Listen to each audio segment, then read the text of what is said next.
Hello and welcome to video number 4. In this video, we're going to talk about your title and your description. So let's take what you have gathered in the previous video and let me show you how to properly create your titles and descriptions. So when it comes to creating titles and descriptions, we simply need to do what we did in the previous videos, which was the competitive research. And as you can see here, we have the videos 1, 2, and 3, the top number 1, number 2, and number 3. And of course, we have the main keywords. So we have this main keyword here. So that's definitely going to be in the title. And then of course, if you noticed, the target audience was beginners. So essentially what you're noticing here is that people are calling out the audience, and then of course they have the keyword in the title itself. And then of course you want to make sure that title, main keyword, and target audience is also going to be in your description. Now what I like to do is I like to go look at magazines in that niche. It doesn't necessarily have to be exactly, in this case, Instant Pot, but it needs to be somewhat of that genre. Now, one thing that I noticed was when we took a look at the Instant Pot chicken, you could write out something like top 6 easiest things. So instead of things, you could say chicken recipes or pot roast recipes to cook in your Instant Pot. Or you could say something like Instant Pot chicken dash top 6 easy recipes, or you could use a number. People like numbers, especially knowing that somebody gets an Instant Pot for the sake of saving time.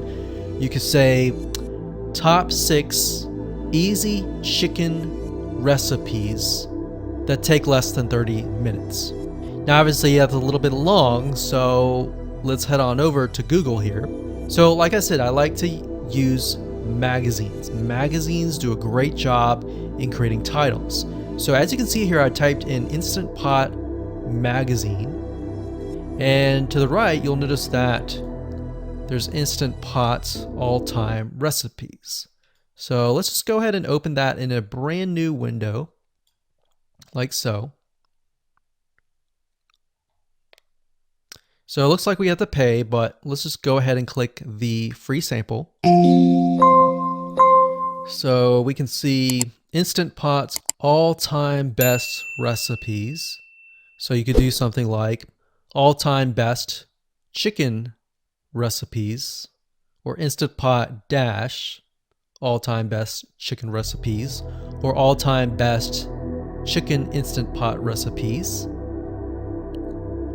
So obviously here we're not going to copy word for word because that's plagiarism, but we're going to use something different. We're going to tweak it around.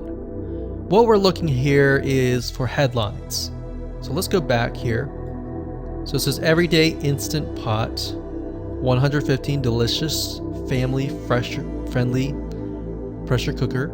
So we can say everyday Instant Pot, 6 delicious family pressure cooker recipes.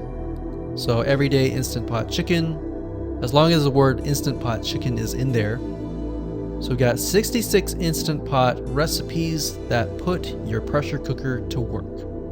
So we could say something like 6 Instant Pot chicken recipes that take less than 15 minutes. And yes, believe it or not, Instant Pot can literally cook something like a pot roast within less than an hour, or sometimes half an hour.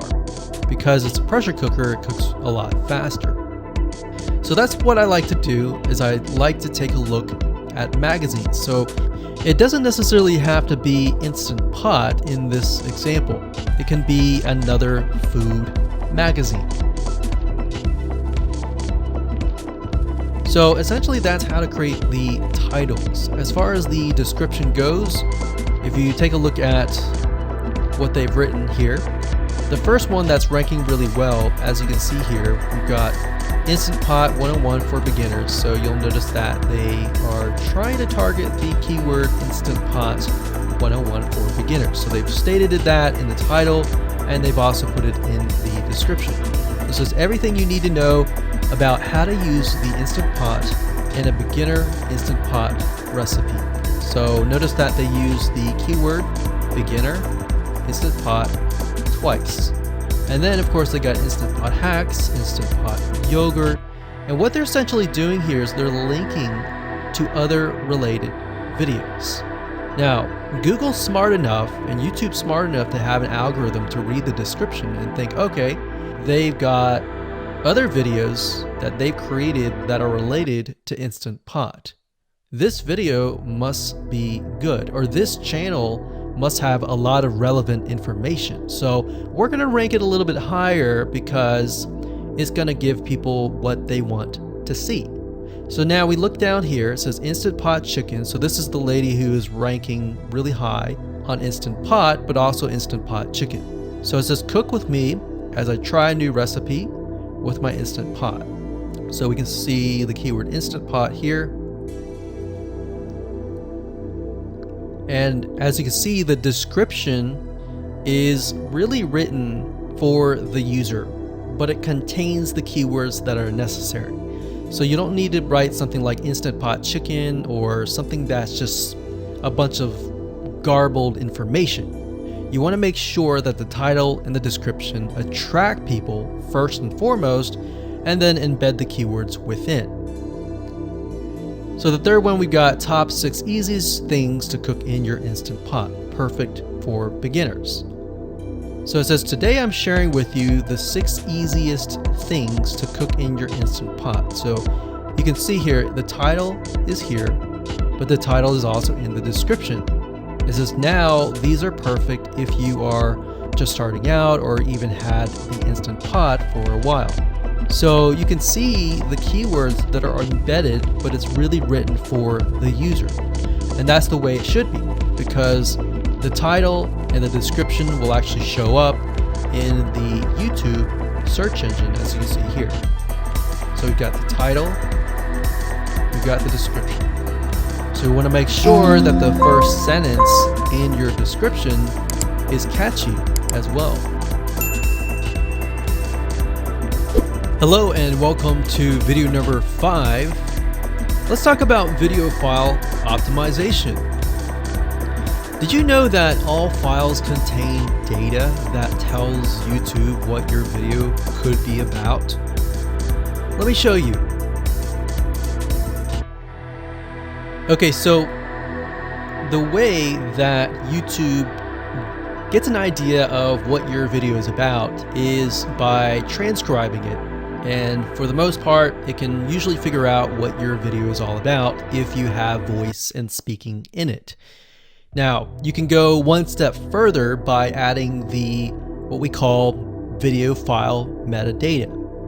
It's very similar to a website metadata. So for example, if you right click on any website and you click on View Page Source, up at the top, you're going to see a lot of what we call metadata. So right here, we can see the name, the title, the description, and all that information. So what that does is it tells Google essentially what your website is all about. So very, very similar in this case of what we're doing here. So what we're doing here is we are taking the video file that you have created and embedding it with more information. So besides the title and description, YouTube will be able to read the metadata inside of your video. So it'll make a little bit more sense when I show it to you. Now, it's really hard to find software out there that allows you to embed metadata, except for a few.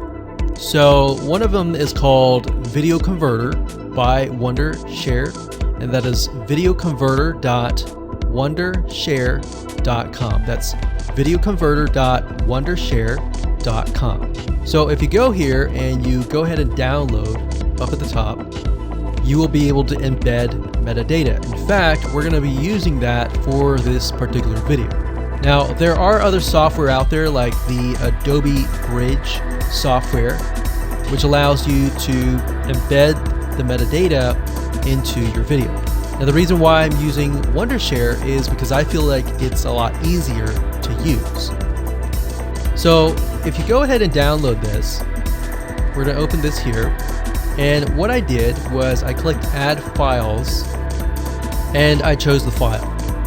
Now there's a lot of things that you can change about the video, but what we're particularly interested in is this eye icon right here. So click this eye icon, or letter I here, and you're going to see that it says name, language, episode name, actors, directors, screenwriter, tagline, and description, and comments. So what I recommend is you try to complete this as much as you can. So episode name, actors, so that would be whoever is in the video, the director, the screenwriter, which could be you, and then the tagline. What I would do is the tagline be your title, and then the description be your description. So whatever you're going to upload to YouTube, put this as a title and put this as a description. And then for comments, I would put something like keywords. And all you have to do is click save, convert it, and done. That's the reason why we're using Video Converter, because it's just so much easier. With Adobe Bridge, it's easy too, but there's a lot of more options and very easy to get confused. So once you're done with that, you save the video. Your video has the metadata inside of it, and all you have to do is simply upload it to YouTube, and that's it. Hello and welcome back. This is video number 6. Let's talk about your thumbnail and why that is important. You see, since our goal is to get more clicks or more views to your YouTube video, we have to rely on attracting viewers. So if you think about it, the thumbnail is the first thing people see as they are scanning to find what interests them the most. So in other words, if you think about it, if you go to youtube.com and you type in a keyword, you're going to see all the results with thumbnails, the titles, the descriptions, and all of that. So that's the first thing that they see. So let's discuss what your thumbnail should contain and what's working in your market and how to figure that out. So when it comes to having a thumbnail, you want to make sure that it is eye-catching, meaning it shows somebody what they want. So if Instant Pot Chicken is your main keyword, you want to make sure that your thumbnail has something in it that entices them. So it's good to have the keyword or the title in it. So you can see right now the way YouTube works is they have an initial title or an initial thumbnail, and then after that you can see motion. So if I put my mouse over it, you can actually see part of the video, which makes it a lot more engaging. So as we scroll down, the initial thumbnail that this woman uses is the Instant Pot. And then this one here, it says Instant Pot Recipes. So Instant Pot. So we can see the ones at the top definitely have the Instant Pot in it, or a word that's chicken, or a picture that has chicken in it. So it fits the keyword. Now, if you're not a professional, thumbnail artist or anything like that, there are different sites that you can use to get these created. Now, bear in mind that you never want to use a thumbnail that is clickbaity or that lies to somebody, because if they click on it and then the video is nothing like the thumbnail, then guess what? You might get tons and tons of clicks and perhaps views, but you're not going to get people watching your video, which is very, very important, which we'll discuss in the future videos. But for now, there are different elements that you need. So what I recommend is you go to a site called creativemarket.com. That's creativemarket.com. There are other sites like graphicriver.net, but over time we've realized Creative Market has a lot of really good designs. So what we can do here is in the search box, we're going to type in YouTube thumbnail. And we're looking specifically for templates that we can use for the thumbnail. So it says YouTube thumbnail pack. Let's go ahead and open that. There's one here. There are end cards, but that's a little bit different. That basically comes at the very end of your video. So we got urban thumbnails, different types of thumbnails. But the reason why I like Creative Market is buying templates for specifically YouTube thumbnails is going to make your life a lot more easy, especially if you can make it professional. The more professional it looks, the more professional your viewers will click through. So if we click on this, we can kind of get an idea of what we're dealing with.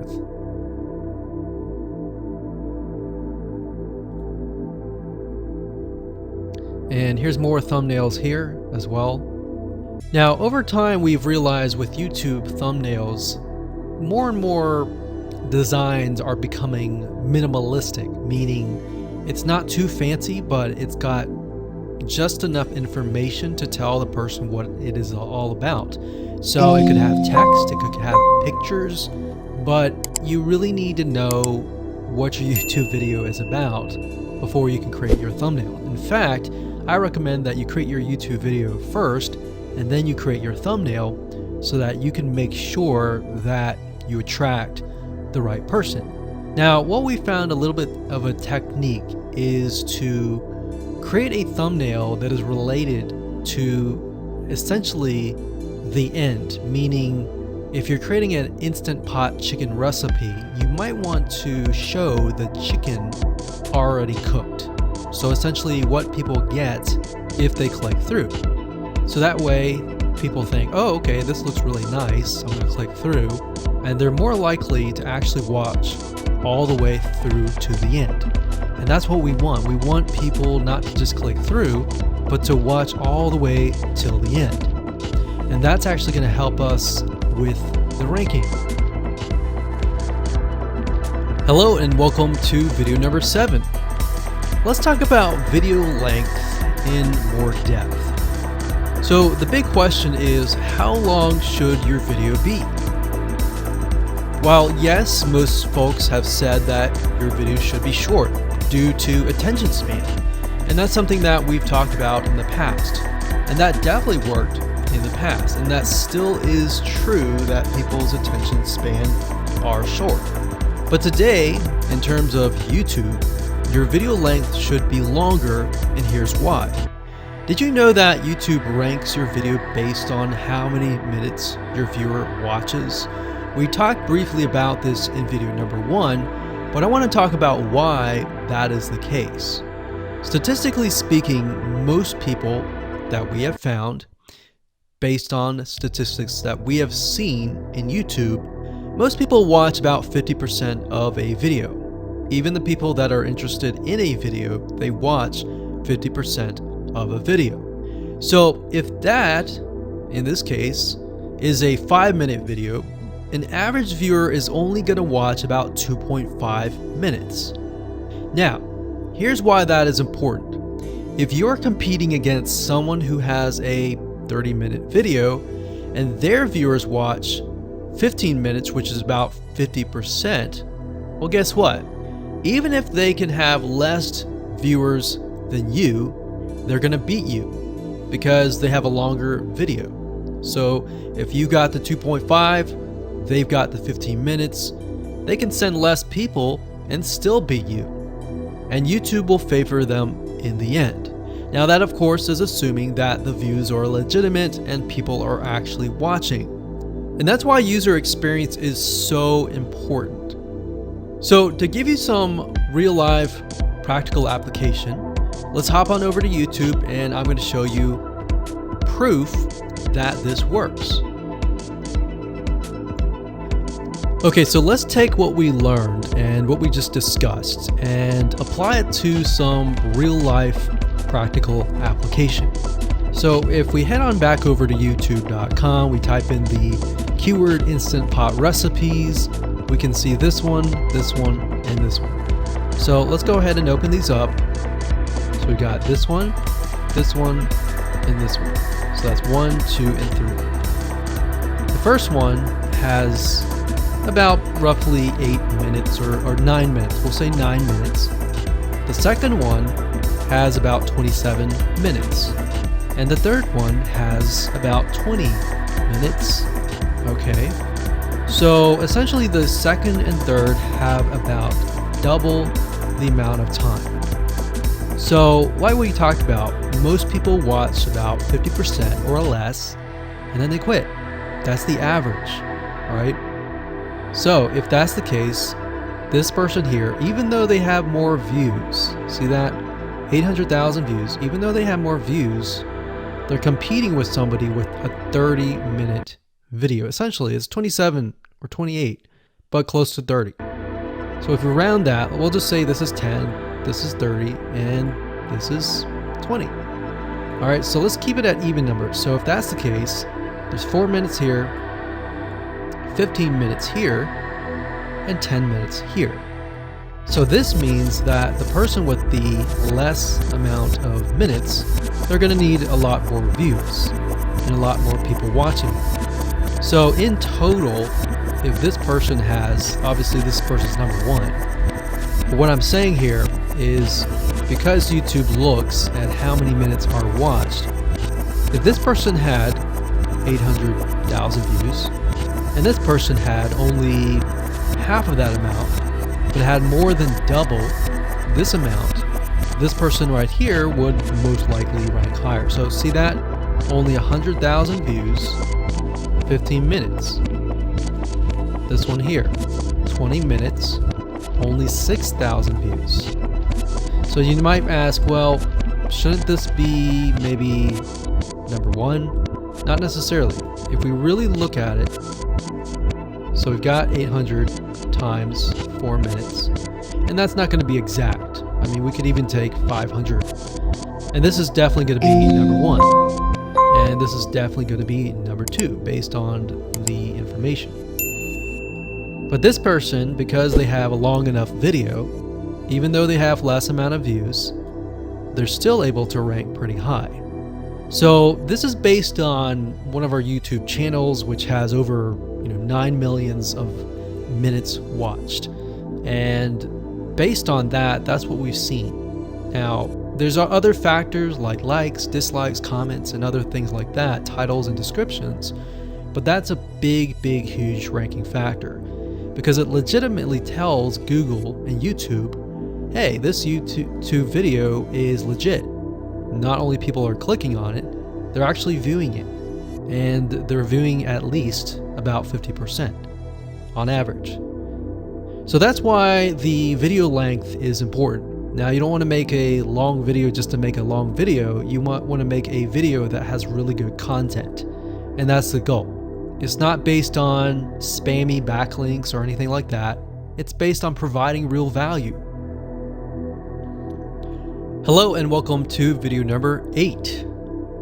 So just want to say congratulations on reaching the end of this video course. We're going to talk about a secret tip that you can use to outrank your competitors.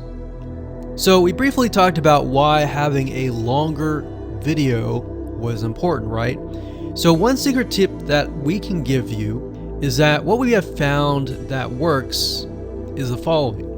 Longer videos in the sense of live streams, which means you get on YouTube and you talk to people live. You have webinar replays and videos where people expect them to be longer. So in other words, people are expecting these to be longer. If you make a normal video that people expect to be 5 minutes and you make it an hour, then you're not really going to hit that 50%. But when you have a live stream or a webinar replay, usually people typically expect it to be at least 1 hour.